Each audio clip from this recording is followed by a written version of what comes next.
Times now Bharat पर आपका स्वागत है। आपके साथ मैं हूं राकेश पांडे। पिछले 3 दिनों से प्रधानमंत्री मोदी दुनिया की मीडिया में छाए हुए हैं। इंटरनेशनल मीडिया पहली हेडलाइन बने हैं नरेंद्र मोदी। न्यू इंडिया के वर्ल्ड लीडर की इस पहचान ने देश के बाहर भारत के दुश्मनों और देश के भीतर मोदी के विरोधियों को बेहद परेशान किया है, क्योंकि विकास और राष्ट्रवाद की जो लाइन प्रधानमंत्री मोदी ने खींच दी है उसका तोड़ विपक्ष के पास नहीं है। तो क्या यही वजह है कि बीजेपी आरोप लगाती है कि विपक्ष भारत जोड़ने के नाम पर भारत को तोड़ने वाले लोगों के साथ खड़ा है? और क्या 23 की रणनीति 24 की महाजंग के मद्देनजर बनाई जाएगी? इस रिपोर्ट को देखिए।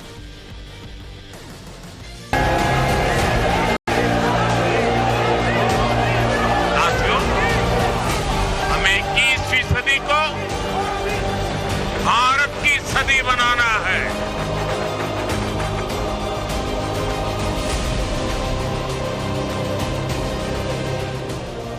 विश्व मंच पर हिंदुस्तान दुनिया का सबसे भरोसेमंद साथी बनकर उभरा है, और ये हम नहीं कह रहे, न्यू इंडिया की तस्वीर पर पूरी दुनिया कह रही है। This seemingly fractured world, India presents a bright image of dynamism, of optimism and promise. India is the world's largest democracy. With more than 1.3 billion people, India will be the most populous country within the next decade. तो क्या देश की आजादी के अमृत वर्ष में हजारों साल पहले विश्व की व्यवस्था में विराट अस्तित्व रखने वाला भारत एक बार फिर विश्व गुरु बनने की दिशा में आगे बढ़ रहा है? बात सिर्फ डंका पीटने की नहीं है, गुब्बारे में हवा भरने की भी नहीं है, बल्कि आंकड़ों से टकराने की है और फिर भारत की शानदार छवि पर मुहर लगाने की है। गुजरी तिमाही में भारत 8.7% की ग्रोथ रेट वाला देश बना। भारत अक्षय ऊर्जा का दुनिया भर में चौथा सबसे बड़ा प्रोड्यूसर है। पूरी दुनिया के हिंदुस्तान की तरफ पॉजिटिवली देखने की हजार गवाहियां हैं। दावोस के वर्ल्ड इकोनॉमिक फोरम की बैठक में दुनिया के नामचीन इकोनॉमिस्ट 2014 के बाद से बदले इंडिया को देखकर दावे करते हैं।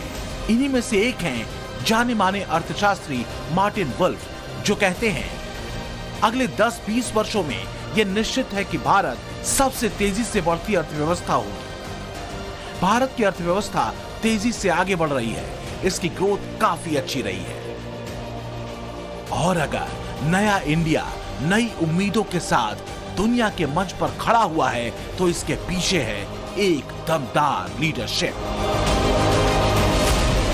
2014 के बाद भारत के भीतर मोदी फिनोमिनन ने जो रचा है वो अनबीटेबल है और व्यापक है, जिसमें विकास को न सिर्फ विजन बल्कि उससे एक पायदानों पर एक मिशन के तौर पर रखा गया है। मोदी फिनोमिनन में विकास का विजन है जो वास्तव में विकसित भारत का मिशन है, और इससे नए भारत के सृजन पर फोकस है।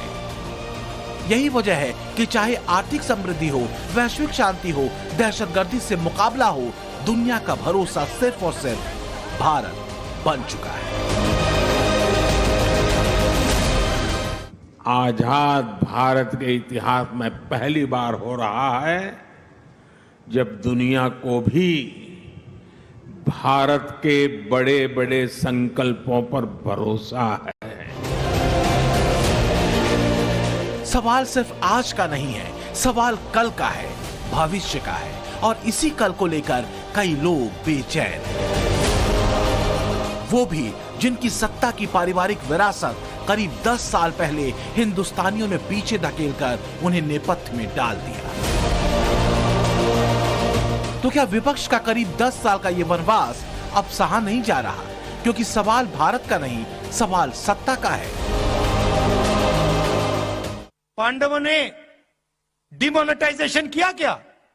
नोटबंदी की थी क्या? गलत जीएसटी लागू की थी क्या? कभी करते? कभी नहीं करते। क्यों नहीं करते? क्योंकि वो तपस्वी थे। लेकिन अफसोस कि जेबें तर्क से खाली है। जुबानी जमा खर्च से तालियां बज सकती हैं, तर्क नहीं सज सकता। सच यह है कि ब्रिटेन को पीछे छोड़कर दुनिया की 5वीं सबसे बड़ी अर्थव्यवस्था बन चुका नया भारत अपने सबसे मजबूत प्रमाण के साथ दुनिया के मंच पर काबिज हो चुका है।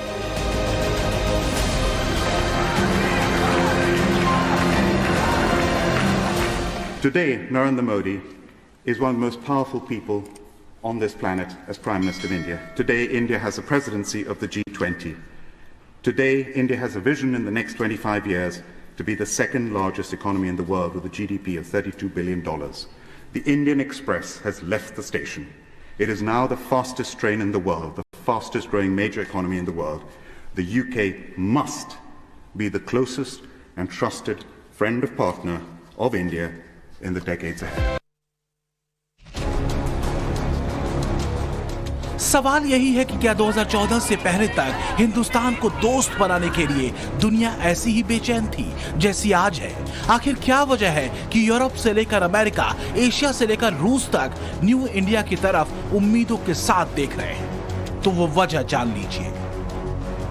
2014 के बाद से अब तक भारत विश्व की तेजी से बढ़ती अर्थव्यवस्था के तौर पर उभरा है। सुरक्षा और सहयोग दोनों के मसले पर भारत ने भरोसा जीता है। मोदी की एंटी वॉर और एंटी टेरर मुहिम ने भारत को दुनिया का एक विश्वसनीय दोस्त बनाया है। भारत की राजनीतिक और सामाजिक स्थिरता ने इन्वेस्टमेंट की जमीन बनाई है और इससे ही भारत पर ग्लोबल भरोसा बढ़ा है। भारत पर भरोसा ही वो वजह है जिसने G20 की अध्यक्षता भारत को दिलाई।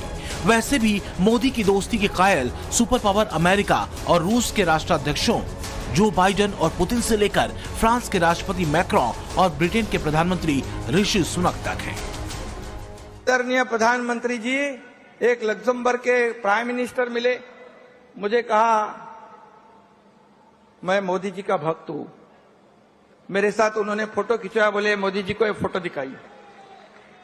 जर्मन के कुछ लोग मिले, सऊदी के कुछ प्रमुख लोग मिले, बोले आप मोदी जी के साथ हो ना? मैंने कहा हम उनके लोग हैं।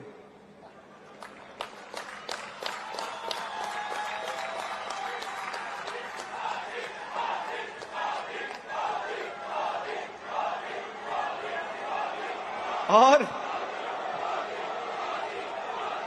मुझे कहने को बहुत आनंद हो रहा है कि मोदी जी का करिश्मा, उनके लोकप्रियता की डंका तो अपने देश में तो बजा रहे हम सब, लेकिन दुनिया में दावोस में भी उनके नाम की डंका सुनाई पड़ रही है। नेशनल स्टैटिस्टिकल ऑफिस के जारी आंकड़ों के मुताबिक मौजूदा वित्त वर्ष 2022-23 की पहली तिमाही में सकल घरेलू उत्पाद यानी जीडीपी की वृद्धि दर 13.5% रही। इससे पिछले वित्त वर्ष 2021-22 की अप्रैल जून की तिमाही में भारत की जीडीपी की वृद्धि दर 20.1% रही थी।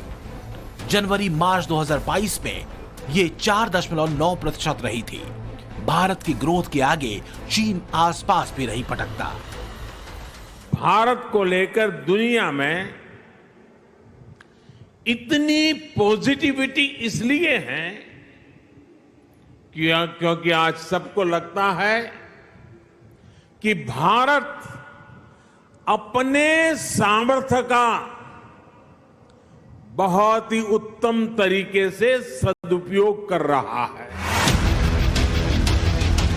लेकिन भारत की विश्व मंच पर मौजूद पैठ मोदी का करिश्माई किरदार विपक्ष को खटक रहा है, क्योंकि 70 साल तक सत्ता की तलब बेचैन कर रही है। भारत नापते और हाफते कांग्रेसियों की ये बेचैनी इस कदर बढ़ चुकी है कि वो न्यूजीलैंड के प्रधानमंत्री के इस्तीफे को ट्वीट करते हुए संकेतों में पीएम मोदी पर निशाना साधते हैं। लेकिन एक सच जो सामने है वो ये कि मोदी रेजीम में अमेरिका, यूरोप, रूस, मिडिल ईस्ट से तो भारत के संबंध मजबूत हो ही रहे हैं, साथ ही अफगानिस्तान, पाकिस्तान जैसे देश भी हिंदुस्तान से दोस्ती करने को बेकरार हैं। तो क्या विदेश और देश दोनों ही प्लेटफॉर्म्स पर मोदी फिनोमिनन अजेय बन चुका है?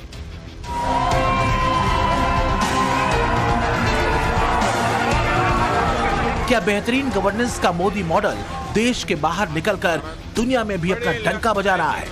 फिलहाल दुनिया तो यही कह रही है। फिर चाहे वो आर्थिक विकास का मसला हो या फिर विदेशों में भारतीयों की सुरक्षा का। कुछ ही दिन पहले एक विदेश मंत्री आए, उन्होंने मुझे बहुत गर्व से कहा कि मैं 2 प्लेन यूक्रेन से लाया और मेरे से पूछा आपके प्लेन कितने आए, और वो हैरान थे जब मैंने कहा कि 90 प्लेन आए। तो और यह भी है कि बाकी देश जो हैं वो हमारा जो उदाहरण देख के एक किस्म से हम उनको प्रोत्साहित करते हैं। आज 21वीं सदी के नए भारत की प्रेरणा बना हुआ है। मोदी अपने विजन के साथ 2023 में अगर विश्व में भारत के नए किरदार को तय कर रहे हैं तो 2024 में मोदी विजन और वर्जन दोनों ही बीजेपी के लिए एक बड़ा एजेंडा साबित होने वाला है, जिसके सामने अब तक विपक्ष का फुलाया गुब्बारा भर है, जिसमें तर्क और तथ्यों का कोरा अभाव दिखता है। मोदी ने अब तक जो भी कहा है वो जमीन पर उतरता दिखा है। आज गांव हो, शहर हो या कस्बा, हर जगह उफान पर है युवाओं का जज्बा। आज आप इन बदलावों के साक्षी बन रहे हैं। कल आप इसकी ताकत से फ्यूचर लीडर बनेंगे। 2023 के 9 राज्यों के चुनाव में देश के युवा इसी लकीर पर कसेंगे, क्योंकि तय तो 23 में ही करना होगा। उसे गुमा है कि मेरी उड़ान कुछ कम है, मुझे यकीन है कि ये आसमां कुछ कम है। कि हमें विश्व में तेजी से बढ़ते भारत के नेतृत्व को बरकरार रखना है या फिर हिंदुस्तान को वहीं छोड़ना है जहां 2014 के पहले भारत हुआ करता था। ब्यूरो रिपोर्ट, टाइम्स नाउ, नव भारत।